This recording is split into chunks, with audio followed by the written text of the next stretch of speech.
कहीं आपका मन बीमार तो नहीं है, आपका दिमाग बीमार तो नहीं है।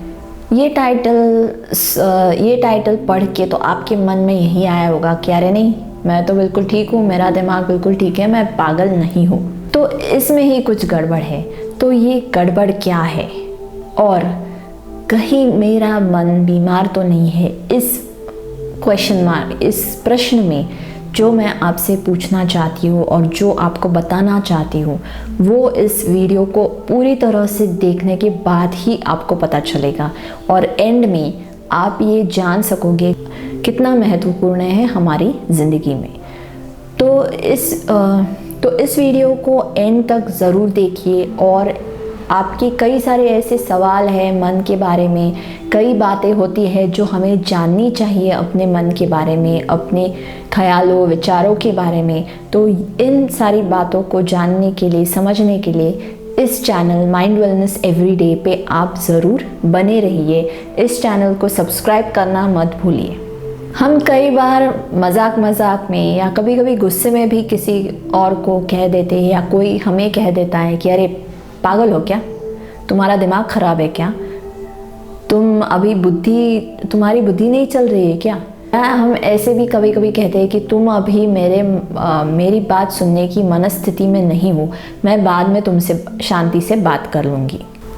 तो हम कहीं ना कहीं ये मानते हैं कि दिमाग जो है या मन जो है हमारी कई समस्या, उसको कुछ ना कुछ समस्याएं होती है। हम कई बार मन की समस्या को पागलपन से जोड़ देते हैं और कहते हैं कि मन की समस्या मतलब पागल इज इक्वल टू। ऐसा नहीं है। कई बार छोटी छोटी समस्याएं होती हैं जो कई लोगों को तकलीफ देती है, हमारे आसपास के लोगों को भी, खुद को भी, और इस पे हम काम ही नहीं करते हैं और ज़िंदगी भर शायद परेशान रहते हैं, दूसरों को भी परेशान करते हैं और इससे कई लोगों की ज़िंदगी ख़राब होती है। लेकिन ऐसा नहीं है कि आपको वो समस्या है तो उसका समाधान नहीं है, उसका उपाय नहीं है, उपाय होता है। पर कई लोग क्या सोचते हैं कि दिमाग के लिए कुछ इलाज ढूंढना या हमारी मनस्थिति के लिए कुछ उपाय करना मतलब हम पागल हैं। तो ऐसा बिल्कुल भी नहीं होता है। इसके लिए मैं आपको कई उदाहरण दे सकती हूँ जिससे आपको पता चलेगा कि कितनी सारी समस्याओं से लोग जूझ रहे हैं, शायद आप भी उनमें से एक हो सकते हो। तो कुछ उदाहरण मैं अभी लेती हूँ। पहला उदाहरण है कि कुछ लोग है ना, हर चीज़ में, हर सिचुएशन में बहुत नेगेटिव होते हैं। कुछ भी हो जाए उसमें वो सिर्फ नेगेटिव चीज़ें ही पिकअप करते हैं। रोड से जा रहे हैं तो सोचेंगे एक्सीडेंट होगा, एग्ज़ाम के पेपर देने जा रहे हैं तो सोचते हैं कहीं मैं फेल तो नहीं हो जाऊं।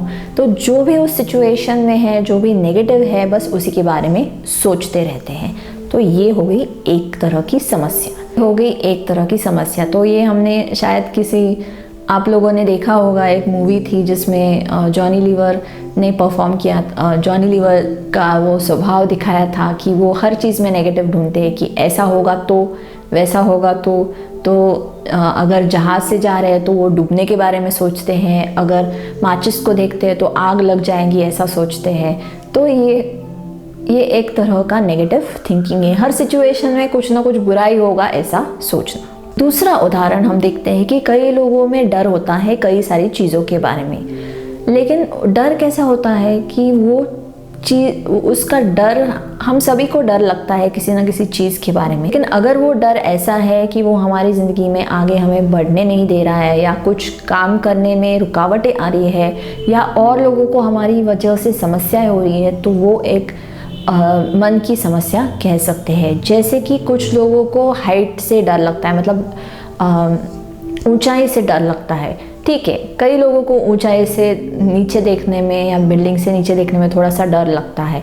लेकिन अगर उस ऊंचाई के डर की वजह से आप 11वें माले पे जो ऑफिस है उसमें आपको जॉब मिल रही है, वो नहीं लेते हो, तो वो एक तरह की मन की समस्या है, लेकिन बड़ी नहीं है, उससे निपटा जा सकता है। कई लोगों ने तारे ज़मीन पे ये मूवी ज़रूर देखी होगी। तो उसमें दिखाया था कि ईशान को पढ़ने लिखने की बहुत समस्या होती है, लेकिन ऐसा नहीं है कि वो पागल है। उसको थोड़ी समस्या है, लेकिन कई सारी चीज़ों में वो और बच्चों से बहुत आगे है। तो उसकी वो दिमाग की थोड़ी सी डिफेक्ट है जिसकी वजह से उसको परेशानी होती है, लेकिन उससे भी निपटा जा सकता है। वो धीरे धीरे उससे बाहर आ सकता है अगर उसको सही दिशा मिले, सही सपोर्ट मिले तो। और एक उदाहरण ले सकते हैं, वो आप भी हो सकते हो, आपके आसपास के लोग भी हो सकते हो, जो बहुत ज़्यादा साफ़ सफाई के बारे में जागरूक होते हैं। मतलब छोटी छोटी चीज़ों में वो सफाई करते रहते हैं, और ऐसा भी होता है कि उनको हर चीज़ उसी तरह में, उसी टाइप में रखी हुई चाहिए, और उनको बहुत रेस्टलेस महसूस होता है अगर वो चीज़ें इधर उधर हो जाए तो। आपने भी देखे होंगे कई ऐसे लोग। तो ये भी एक तरह की मन की समस्या है। कई लोग होते हैं जो बहुत ज़्यादा बोलते हैं, मतलब रुकते ही नहीं है, दूसरों की सुनते ही नहीं है, उनको बस बोलना है बोलना है बोलना है, दूसरों के बारे में कुछ सुनने की उनको चाह ही नहीं है। और दूसरी तरफ ऐसे भी लोग होते हैं जो गुमसुम से रहते हैं, लगभग 4 शब्द ही दिन भर में उनके मुंह से निकलते हैं। तो ये भी एक तरह की समस्या है। ऐसे उदाहरण अगर मैं लिस्ट बनाऊँ और आपको सुनाऊँ तो ऐसे उदाहरण बहुत सारे हैं, और हम में से कई लोग उनसे जूझ रहे होते हैं रोज़ की ज़िंदगी में, और वो हमारी रोज़ की ज़िंदगी में प्रभाव डालते हैं, हम पे भी और आसपास के लोगों पे भी। अभी शारीरिक रूप से कई बीमारियां होती है, और अगर आपको उनमें से कोई बीमारी हो जाती है तो आप क्या करते हो कि आपके पैर में मोच आ गई, पेट दुख रहा है, या सर दुख रहा है, या सर्दी खांसी हो गई, ज़ुकाम हो गया, कुछ हो गया, तो आप क्या करते हो? कभी कभी घरेलू उपाय करते हो। खुद से आपको पता है कि सर्दी हो जाए तो मैंने ये आपको पता है कि पेट अगर मेरा दुख रहा है तो अगर मैंने ये गोली ले ली तो मुझे अच्छा लगता है, या आराम किया तो मुझे अच्छा लगता है, या अजवाइन खा लिया तो मेरी पेट की समस्या निकल जाती है। तो आपको पता होता है कुछ चीज़ों से निपटने के लिए क्या करना है, तो वो बीमारी से आप खुद में खुद ही निपट लेते हो। किसी और की मदद लेने की ज़रूरत नहीं पड़ती है, डॉक्टर की भी ज़रूरत नहीं पड़ती है। तो ऐसी छोटी छोटी बीमारियां होती हैं जो आप अपने लेवल पे सॉल्व कर देते हो। या कई बार ऐसा होता है कि वो बीमारी बढ़ सकती है। अगर आपको सही उपाय नहीं पता है, सही समस्या से आप निपट नहीं सकते उस बीमारी से, तो आप डॉक्टर के पास जाते हो, उनसे सलाह लेते हो, उनके हिसाब से चलते हो, और फिर ठीक हो जाते हो। दिमाग की भी कई सारी समस्याएं होती हैं, हम में से कई लोग उनसे जूझ रहे होते हैं। हम अपने लेवल पे उसको निपटने की कोशिश करते हैं, लेकिन कई बार नहीं कर सकते। और इस केस में क्या होता है, दिमाग की समस्याओं के भी उपाय करने वाले कई सारे लोग हमारे आसपास मौजूद हैं, लेकिन हम ही उनके पास जाने से कतराते हैं। मन अगर बीमार हो तो हम लोग क्या कहते थे, अरे ये पागल है। मन बीमार हो तो पागल है, ये ज़रूरी नहीं है, बिल्कुल भी नहीं है। ये अपने दिमाग से और अपने दिमाग से पहली चीज़ निकाल देना चाहिए, क्योंकि हर बीमारी मतलब मौत नहीं है, और हर बीमारी मतलब लाइफ टाइम समस्या नहीं होती है। वैसे ही मन के कई सारे स्टेजेस होते हैं, कई सारी बीमारियां होती हैं जो छोटे छोटे उपायों से, इलाजों से सॉल्व हो सकते हैं। उसके लिए किसी साइकेट्रिस्ट के पास जाने की भी ज़रूरत नहीं है। कई सारे लोग होते हैं, जैसे कि काउंसलर्स होते हैं, लाइफ कोच होते हैं, या NLP प्रैक्टिशनर्स होते हैं, जो सिर्फ आपसे बात करके, आपको विचार करने का तरीका बता के आपकी कई सारी समस्याओं से आपको छुटकारा दिला सकते हैं। मेरे पास जब लोग आते हैं तो उनको ऐसे लगता है कि अरे मैं कुछ गलत तो नहीं कर रहा हूँ या कर रही हूँ, कि मैं सलाह ले रही हूँ अपने मन को सुधारने के लिए। तो ऐसा बिल्कुल भी नहीं है। कई बार हम मतलब पुराने ज़माने में भी लोग सलाह लेते थे, कभी माँ बाप से लेते थे, कभी दोस्तों से लेते थे, कभी रिश्तेदारों से लेते थे, कभी हम प्रार्थना करते थे भगवान से, जिससे हम अपनी समस्या का समाधान ढूंढते हैं। तो कहीं ना कहीं हम मन की समस्याओं का समाधान ढूंढते आए हैं। अभी उसके लिए आपको अच्छे प्रोफेशनल लोग मिल सकते हैं जो आपको सलाह दे सकते हैं, बस इतना ही फ़र्क है। ऐसा हो सकता है कि आप दोस्तों के पास जाओ लेकिन उनके पास उपाय ना हो, तो क्या आप उस समस्या में ही रहेंगे?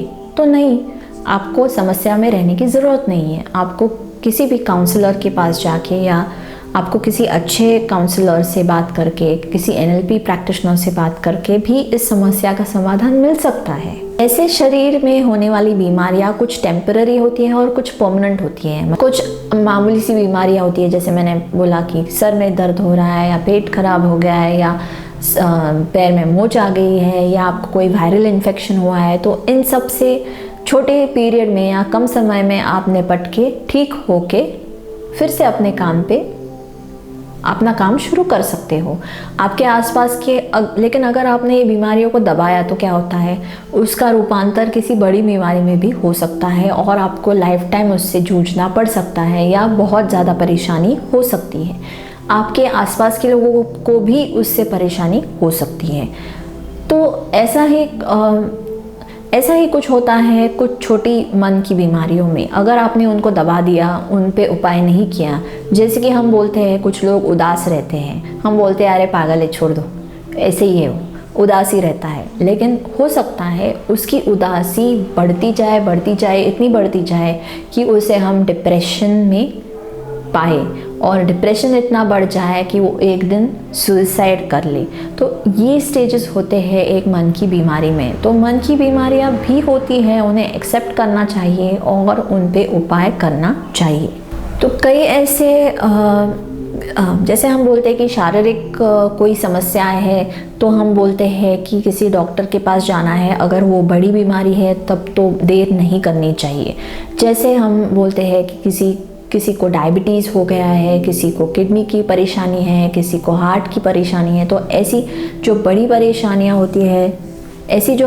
होती है तो हम उसके लिए घरेलू उपाय नहीं करते हैं, हम किसी डॉक्टर के पास जाते हैं। और जो कह सकते हैं कि ऐसी समस्याएं होती है जो लाइफ टाइम हमारे साथ जुड़ जाती है। ऐसी बीमारियां होती है जो कुछ लोगों को लाइफ टाइम उनके साथ जुड़ जाती है। जैसे कि हम बोलते हैं कि डायबिटीज़ है तो उसको कंट्रोल में रखा जा सकता है ताकि आपको और आपके आसपास के लोगों को उसकी परेशानी ना हो।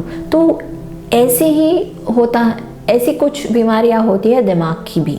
तो दिमाग में भी अगर परमानेंट कुछ डैमेज है, परमानेंट कुछ प्रॉब्लम्स है तो वो भी उस पे भी कुछ इलाज है, उसको भी कंट्रोल में रखा जा सकता है, उन समस्याओं से भी निपटा जा सकता है। लेकिन उसके लिए आपको फिर एक हायर लेवल के कंसल्टेंट से बात करनी होती है जिसे हम बोलते हैं साइकेट्रिस्ट। अगर आपने लगे रहो मुन्ना भाई मूवी देखी है तो उसमें आपने देखा होगा कि वो गांधी जी को देख रहा है, उसको लग रहा है कि गांधी जी उसके सामने हैं। तो वो बोलते हैं, तो उसको हम बोलते हैं हैलुसिनेशन, जैसे कि किसी मरे हुए इंसान को देखना।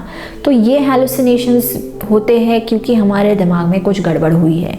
ये भी कभी कभी परमानेंट होते हैं और कभी कभी टेम्पररी होती है। लेकिन अगर टेम्पररी है तो अच्छी बात है, अगर परमानेंट है तो वो आपकी ज़िंदगी को बहुत ज़्यादा परेशान करते रहते हैं। तो ये परेशानी ना हो इसके लिए कुछ दवाइयाँ होती है जो ये डॉक्टर साइकेट्रिस्ट दे सकते हैं। तो इन बड़ी समस्याओं से निपटने के लिए भी कुछ लोग हैं जो आपको मदद कर सकते हैं। परेशानी में नहीं रहना है, अपनी ज़िंदगी की खुशियों के साथ कॉम्प्रोमाइज़ नहीं करना है, इस पे जो उपाय है वो करना है। मन बीमार है, समस्या है तो बात कर लो किसी से, वो सुलझ सकती है, उससे निपटा जा सकता है। कुछ लोग मन की समस्या होती है, डिप्रेशन होता है, उदासी होती है तो क्या करते हैं, एडिक्शन की तरफ जाते हैं। जैसे कि दारू पीते हैं, कुछ स्मोकिंग करते हैं, कुछ ड्रग्स लेते हैं, कुछ ऐसी ही चीज़ें करते हैं। तो ये करके क्या होने वाला है, क्या आपकी समस्या सुलझ जाती है? तो नहीं। इससे अच्छा है आप किसी प्रोफेशनल की हेल्प ले लो और उससे बाहर निकलो। अभी एडिक्शन होने के बाद भी आपको किसी सेंटर में रखा जाता है उससे डी एडिक्ट होने के लिए, उससे प्रॉब्लम से छुटकारा पाने के लिए। तो ये सारी चीज़ें होने से अच्छा है कि टाइम टू टाइम आप अपने दिमाग को भी, अपने मन को भी स्वस्थ रखें। दूसरी चीज़ें जैसे मैंने डिस्कस किया कि अगर लोग प्रॉब्लम्स में है तो वो कई सारे अपॉर्चुनिटीज़ जो लाइफ में आते हैं उस डर की वजह से खो देते हैं। कई बार ऐसे होता है कि उनको अपने बारे में कॉन्फिडेंस नहीं होता है तो कई जॉब छोड़ देते हैं, कई बिजनेस बंद कर देते हैं। तो ऐसी चीज़ें होती है, लेकिन वो ये नहीं सोचते कि इस पे इलाज कर ले। तो इलाज करना ज़रूरी है और वो बिल्कुल नॉर्मल है, उसमें कोई बड़ी ऐसी समस्या नहीं है जो इलाज करने में आपको दिक्कत आए या आपको गिल्ट महसूस हो या आप किसी और से कम हो ऐसा महसूस करें। हमको जब सर्दी खांसी होती है तो हम क्या सोचते हैं कि अरे लोग क्या सोचेंगे, मैं डॉक्टर के पास जा रहा हूँ, गोली ले रहा हूँ, नॉर्मल है। हम कहते हैं ठीक है मुझे सर्दी खांसी हुई है, मैंने दवाई ले ली, ठीक हो गया। बस कुछ ऐसा ही होता है मन की बीमारियों के बारे में। तो ये टॉपिक लेने के पीछे, इस बात को आप तक पहुंचाने के पीछे यही वजह है कि कई लोग टाइमली सपोर्ट नहीं लेते हैं और फिर फंस जाते हैं और बड़ी समस्या से फिर जूझते रहते हैं। से ऑब्वियसली अब आपकी ज़िंदगी की खुशियाँ ख़राब होती है, आपकी ही नहीं आपके आसपास के लोगों की भी होती है। तो वो ना हो इसके लिए आपको हेल्प लेनी चाहिए। अगर इस बारे में आपको कोई सवाल है, कोई जानकारी चाहिए या कोई जानकारी चाहिए तो आप मुझे लिख सकते हो mindwellnesseveryday@gmail.com पे। धन्यवाद।